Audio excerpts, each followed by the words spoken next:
नमस्तेऽस्तु महामाये श्रीपीठे सुरपूजिते शङ्खचक्रगदाहस्ते महालक्ष्मी नमोऽस्तु ते।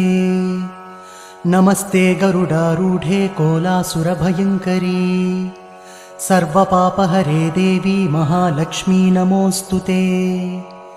सर्वज्ञे सर्ववरदे सर्वदुष्टभयङ्करी सर्वदुःखहरे देवी महालक्ष्मी नमोऽस्तु ते।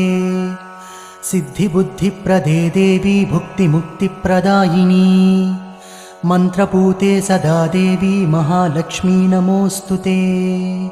आद्यन्तरहिते देवी आदिशक्तिमहेश्वरी योगज्ञे योगसम्भूते महालक्ष्मी नमोऽस्तु ते।